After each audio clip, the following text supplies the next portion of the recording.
அஸ்ஸலாமு அலைக்கும் வரஹ்மத்துல்லாஹி வபரகாத்துஹ். அல்லாஹ் நேசிக்கிறான். அல்லாஹ் யாரை நேசிக்கிறான்? அல்லாஹுடைய தூதர் ஸல்லல்லாஹு அலைஹி வஸல்லம் இடத்திலே கேட்கப்பட்டது, அல்லாஹுடைய தூதரே, செயல்களில் அல்லாஹ் நேசிக்கக்கூடிய செயல்கள் எது? இந்த செயலை செய்தால் அல்லாஹ் அதை நேசிப்பான். அல்லாஹுடைய தூதர் சொன்னார்கள், தொழுகையை அதனுடைய நேரத்தில் நிறைவேற்றுதல் முதலாவது. அதை நாம் பார்த்து விட்டோம். அல்லாஹுடைய தூதரே, அதற்கு பிறகு எது? அல்லாஹுடைய தூதர் ஸல்லல்லாஹு அலைஹி வஸல்லம் சொன்னார்கள், இது செயல்களில் அல்லாஹ்விற்கு மிக விருப்பத்திற்குரிய செயல். இந்த செயலை போன்ற செயல் அல்லாஹுடைய தீனில் எதுவும் இல்லை. பிர்ருல் வாலிதைன், பெற்றோர்களிடத்தில் நல்ல முறையில் நன்மையோடு நடந்து கொள்ளுதல். என் சகோதரனே, என் சகோதரியே, இந்த உலக வாழ்வில் உங்களுடைய தாயும் தந்தையும் உங்களோடு இப்போது உயிரோடு வாழ்ந்து கொண்டிருந்தால் அல்லாஹ் உங்களுக்கு அதைவிட பெரிய அருளை இப்போது கொடுக்கவில்லை. உங்களுடைய தாயும் தந்தையும் மரணித்திருந்தால், ஒன்று அவர்கள் உங்கள் மீது பொருத்தத்தோடு மரணித்திருந்தால் இந்த உலகிலும் மறுமையிலும் வெற்றிக்குரியவர்கள் நீங்கள். உங்களுடைய தாயும் தந்தையும் உங்கள் மீது கோபத்தோடு உங்களை பொருந்திக் கொள்ளாத நிலையில் மரணித்திருந்தால் அல்லாஹ்விடத்திலே தௌபாவின் மூலமாக திரும்பிக் கொள்ளுங்கள். நஷ்டவாளிகளாக நீங்கள் வாழ்ந்து கொண்டு இருக்கிறீர்கள். குர்ஆன் சொல்லுகிறது, வகதா ரப்புக அல்லா தஅபுது இல்லா இய்யாஹ். அல்லாஹுவை வணங்குதலுடைய கடமையை அல்லாஹ் மனிதர்களுக்கு கொடுக்கிறான். அதற்கு பிறகு வபில் வாலிதைனி இஹ்சானா, பெற்றோர்களிடத்தில் நல்ல முறையில் நடந்து கொள்ள வேண்டும் என்ற கடமையை அல்லாஹ் கொடுக்கிறான். அவர்களில் ஒருவரோ இருவரோ வயதை அடைந்து விட்டால் ஃபலா தகுல்லஹுமா உஃபின், அவர்களை பார்த்து சீ என்று வெறுக்கத்திற்குரிய வார்த்தை கூட பேசாதீர்கள். வலா தன்ஹர்ஹுமா, அவர்களை வெறுக்காதீர்கள், விரட்டாதீர்கள். வகுல்லஹுமா கௌலன் கரீமா, அவர்களிடத்திலே கண்ணியமோடு பேசுங்கள். வஹ்ஃபித் லஹுமா ஜனாஹ ذுல்லி மினர் ரஹ்மா, அவர்களிடத்திலே அருளின் இரக்கத்தின் ரெக்கைகளை தாழ்த்தி கொள்ளுங்கள். இதைவிட பெற்றோர்களிடத்தில் எப்படி நடந்து கொள்ள வேண்டும் என்று குர்ஆன் எப்படி விவரிக்க முடியும்? அல்லாஹ்விடத்திலே கரமேந்தி பிரார்த்தனை செய்யுங்கள். வகுர் ரப்பிர்ஹம்ஹுமா கமா ரப்பயானி ஸகீரா, யா அல்லாஹ், எங்களை சிறு பிள்ளைகளாக இருந்தபோது எங்களை எப்படி இரக்கத்தோடு அன்போடு பாசத்தோடு பரிவோடு எங்களை பார்த்து கொண்டார்களோ அந்த இரக்கத்தை இந்த நிலையில் அவர்களுக்கு நீ கொடுப்பாயாக என்று அல்லாஹ்விடத்திலே பிரார்த்தனை செய்யுங்கள். குர்ஆனுடைய கணக்கிடாத வசனங்கள். அல்லாஹ் சொல்கிறான், வவஸ்ஸைனல் இன்சான பிவாலிதைஹி, பெற்றோர்களிடத்தில் நல்ல முறையில் நடந்து கொள்ளுங்கள். சிரமத்தின் மேல் சிரமப்பட்ட அந்த தாய் அவனை சுமந்திருக்கிறாள், அவளை சுமந்திருக்கிறாள். அனிஷ்குருலி ஒலி வாலிதைக், அதனால் எனக்கு நன்றி செலுத்து. அதற்கு பிறகு உன்னுடைய தாய் தந்தைக்கு நன்றி செலுத்து. எதற்கு யா அல்லாஹ் என் தாய் தந்தைக்கு நன்றி செலுத்த வேண்டும்? உங்கள் தாய் தந்தை உங்களுக்கு செல்வத்தை கொடுத்திருக்கலாம், கொடுக்காமல் இருக்கலாம். உங்களுக்கு கல்வியை கொடுத்திருக்கலாம், கொடுக்காமல் இருக்கலாம். உங்கள் மீது சொத்துக்களை சேர்த்து வைத்திருக்கலாம், சேர்த்து வைக்காமல் இருக்கலாம். உங்களை நல்ல முறையில் பராமரித்திருக்கலாம், பராமரிக்காமல் இருக்கலாம். ஆனால் உங்கள் தாய் தந்தைக்கு காலம் முழுவதும் அவர்களுக்கு அருகிலேயே இருந்து அவர்களுக்கு பணிவிடை செய்து செய்து செய்து செய்து நன்றியை நீங்கள் வெளிப்படுத்தி கொண்டே இருக்க வேண்டும் என்ற ஒரு செயல் உங்களுக்கு இருக்குமானால், எனக்கு இருக்குமானால், என் தாய் தந்தைக்கு நன்றி சொல்வதற்கு லா இலாஹ இல்லல்லாஹ் முஹம்மதுர் ரசூலுல்லாஹ் என்ற ஷஹாதத்தை மொழியக்கூடிய மகளாக அல்லாஹ் இவர்களின் மூலமாக நம்மை உருவாக்கியதுதான். சொத்து இல்லாமல் மரணித்தால், கல்வி இல்லாமல் மரணித்தால், உலகமே இல்லாமல் மரணித்தாலும் அது நஷ்டமில்லை. ஆனால் இந்த ஈமான் இல்லாமல் மரணித்தால் அல்லாஹ் அதை இந்த தாய் தந்தை வாயிலாக அல்லாஹ் நமக்கு கொடுத்திருப்பதற்கு நன்றி செலுத்த மறந்து விட்டால், காரணங்களை தேடிக்கொண்டிருந்தால், என் தாய் தந்தைக்கு நான் எதற்கு நன்றி செலுத்த வேண்டும் என்று இதை அறிந்ததற்கு பிறகும் நம்மை விட நஷ்டவாளிகள் யாரும் இல்லை. என் தாய்க்கு நான் நன்றி சொல்கிறேன். அஷ்ஹது அன்ன அல்லா இலாஹ இல்லல்லாஹ் வ அஷ்ஹது அன்ன முஹம்மது ரசூலுல்லாஹ் என் ஷஹாதத்தை மொழிவதற்கு அல்லாஹ் வாயிலாக எனக்கு ஒரு வாய்ப்பை கொடுத்தான். என் தாயே, ஜஸாக்கில்லாஹி கைரன், அல்லாஹ் உங்களுக்கு நலவை தரட்டும். உங்களுடைய விஷயத்தில் நான் குறைவுபட்டிருக்கிறேன். அல்லாஹ்விடத்திலே மன்னிப்பை தேடுகிறேன், உங்களிடத்திலும் மன்னிப்பை தேடுகிறேன். என் தாய்க்கு நன்றி, என் தந்தைக்கு நன்றி. அல்லாஹ் இன்னும் குர்ஆனிலே சொல்கிறான், உங்களில் நீங்கள் வாலிபத்தை அடைந்து விட்டால், குறிப்பாக 40 வயதை அடைந்து விட்டால் அல்லாஹ் பெற்றோரிடத்தில் எப்படி நடந்து கொள்ள வேண்டும் என்று சொல்லுகிறான். 40 வயதை அடைந்தவன், அவனிடத்திலே குடும்பம் இருக்கும், குழந்தைகள் இருக்கும், செல்வம் இருக்கும், தொழில் இருக்கும், அவனுக்கென்று ஒரு சூழல் உருவாகி இருக்கும். இத்துணை நிலையில் நீ மாறி இருந்தாலும் 40 வயதை நீ அடைந்து விட்டாலும் உன் குடும்பம், உன் மனைவி, உன்னுடைய தொழில், உன் செல்வம், உன் குழந்தைகள், இவையெல்லாம் உன்னை மிகைத்து விடக் கூடாது. உன் தாய் தந்தைக்கு நன்றியோடு நடக்க வேண்டும் என்ற காரியத்தில் அல்லாஹ் அந்த வசனத்துடைய ஆரம்பத்தில் சொல்கிறான், பெற்றோர்களிடத்தில் நல்ல முறையில் நடந்து கொள்ளுங்கள்.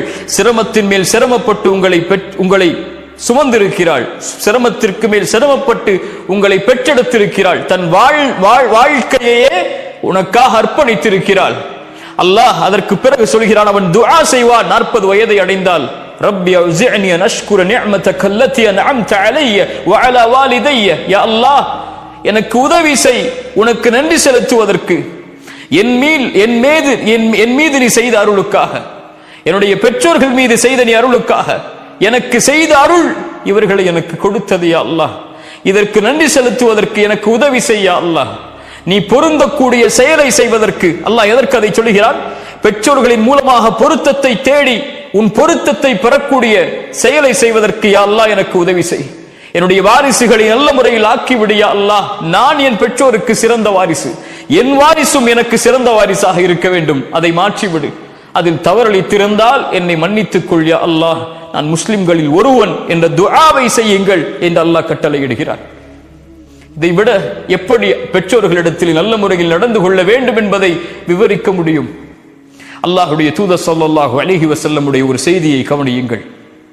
3 பேர் ஒரு குகையில் மாட்டுகிறார்கள். ஒவ்வொருவரும் அவர்கள் செய்த நன்மைகளை அல்லாஹ்விடத்திலே முறையிட்டு அதிலிருந்து விடுதலை பெற வேண்டும் என்ற ஆசை கொள்கிறார்கள். முதலாம் அவர் அழைக்கிறார், யா அல்லாஹ், நான் வாழ்நாளில் எதை செய்திருக்கிறோனோ செய்யவில்லையோ எனக்கு தெரியவில்லை, என்னுடைய பெற்றோர்கள் வயதானவர்கள், நானோ ஒரு காட்டிலே விறகை எடுத்து வரக்கூடிய வேலை செய்கிறேன், நான் என் வழக்கம் எப்படி, என்னுடைய உணவை நான் கொண்டு வந்தால் என்னுடைய வீட்டிற்கு என் மனைவியும் குழந்தைகளும் அதை சாப்பிடுவதற்கு முன்னால் என் பெற்றோர்கள் சாப்பிட்டால் தான் அவர்களுக்கு கொடுப்பேன். ஒரு நாள் இரவிலே நான் வருவதற்கு தாமதமாகிறது, என் பெற்றோர்கள் பசியால் உறங்கிவிட்டார்கள், அவர்களுக்காக கொண்டு வந்த உணவை நான் கொண்டு வந்திருக்கிறேன், என் பிள்ளைகளும் என்னுடைய மனைவியும் பசியில், ஆனால் என் பெற்றோர்கள் சாப்பிடாமல் உறங்கிக் கொண்டிருக்கிறார்கள், அவர்களை எழுப்புவதற்கு கூட, அந்த சிரமத்தை கொடுப்பதற்கு கூட எனக்கு மனம் நாடவில்லை, அவர்களுடைய தலையில் அருகிலேயே அமர்ந்திருக்கிறேன், காலை விடியும் வரை அவர்களுக்கு அருகிலேயே அமர்ந்திருந்து அவர்கள் எழுந்து அந்த உணவை சாப்பிட்டதற்கு பிறகுதான் என்னுடைய மனைவிக்கும் என்னுடைய பிள்ளைகளுக்கும் கொடுத்தேன். யா அல்லாஹ், இந்த செயலை நீ ஏற்றுக்கொண்டிருந்தால் இந்த சோதனையிலிருந்து எனக்கு விடுதலை கொடு. அல்லாஹ் விடுதலையை கொடுக்கிறான். உங்கள் மனைவி உங்களுடைய தாய்க்கு பணிவிடை செய்வதிலிருந்து உங்களை மிகைத்திருந்தால், உங்களுடைய குடும்பம், உங்களுடைய குழந்தை, உங்களுடைய செல்வம், உங்களுடைய தொழில், இவையெல்லாம் உங்கள் பெற்றோர்களுக்கு பணிவிடை செய்வதிலிருந்து உங்களை மிகைத்திருந்தால், இவை அனைத்தும் அல்லாஹ்விடத்தில் தடுக்கப்பட்டவை. என்ன செயல் இருக்கிறது அல்லாஹ்வுடைய தீனில்? என் ரப்பை நெருங்குவதற்கு என்று ஒருவன் கேட்டால் இதைவிட வேறு எந்த செயலும் இல்லை. அப்துல்லா இப்னு அப்பாஸ் இடத்தில் ஒரு ஓடி வருகிறார். அப்துல்லா இப்னு அப்பாஸே, ஒரு பெண்ணை திருமணம் செய்ய வேண்டும் என்று ஆசைப்பட்டேன், பெண் பேசினேன், அவளும் ஒத்துக்கொண்டாள், ஆனால் என்னை விட்டு இன்னொருவரை பெண் மணமகனாக ஏற்றுக்கொண்டாள். என்னால் கோபம் தாங்க முடியவில்லை, அந்த பெண்ணை நான் கொலை செய்து விட்டேன், அதற்குரிய தண்டனையை நிறைவேற்றுங்கள், ஆனால் எனக்கு அல்லாஹ்விடத்திலே மன்னிப்பு உண்டா? அப்துல்லா இப்னு அப்பாஸ் கேட்டார்கள், உன்னுடைய தாய் உயிரோடு இருக்கிறார்களா? அவர் கேட்டார், இல்லை, என் தாய் உயிரோடு இல்லை, மரணித்து விட்டார்கள். அப்படி என்றால் அல்லாஹ்விடத்திலே தௌபா செய், அல்லாஹ்விடத்திலே நெருங்குவதற்குரிய காரியங்களை தேடிக்கொள். அங்கிருந்த நபித்தோழர் கேட்டார், தோழரை அப்துல்லா இப்னு அப்பாஸ் அவர்களே, ஏன் அவரிடத்திலே அவருடைய தாயை குறித்து விசாரித்தீர்கள்? அப்துல்லா இப்னு அப்பாஸ் என்ன சொன்னார் தெரியுமா? என் மரணம் வரை என் உள்ளத்தில் எழுதப்பட வேண்டிய வார்த்தை அது. என் தாயுடைய அழைப்பு என்னுடைய உலகத்திலே இருக்கும் வரை எழுதப்பட வேண்டிய வசனம் அது. இன்னிலா அலமு அமலன், நான் எந்த ஒரு செயலையும் அறியவில்லை அல்லாஹ்விடத்திலே நெருங்குவதற்கு தாய்க்கு பணிவிடை செய்வதை தவிர. அல்லாஹு அக்பர். பிர்ருல் வாலிதைன், தாய் தந்தை இடத்தில் நல்ல முறையில் நடந்து கொள்ளுதல் அல்லாஹுடைய நேசத்தை உங்களுக்கு பெற்றுத்தரும். ரசூலுல்லாஹ் சொன்னார்கள், நாசமாகுவான் அவன் யார்? தாய் தந்தை வயதை அடைந்தும் அவர்கள் உயிரோடு இருந்தும் அதன் மூலமாக யார் சொர்க்கம் நுழையவில்லையோ அவன் நாசமாகுவான். நீ தொழுகையாளியாக இருக்கலாம், தஅவாவில் இருக்கலாம், குர்ஆனை ஓத தெரிந்தவராக இருக்கலாம், மனனம் செய்தவராக இருக்கலாம், நீங்கள் கோடிகளில் புரளக்கூடியவராக இருக்கலாம், தொழிலில் நீங்கள் உச்சத்தை தொட்டவராக இருக்கலாம், உலகமெல்லாம் உங்களுக்கு கட்டுப்பட்டு இருக்கலாம். ஆனால் தாய் தந்தையுடைய விஷயத்தில் நீங்கள் குறைவை வைத்திருந்தால் நீங்கள் நஷ்டவாளிகள் தான். இந்த ஒட்டுமொத்த உலக வாழ்க்கையும் உங்களுக்கு நஷ்டம்தான்.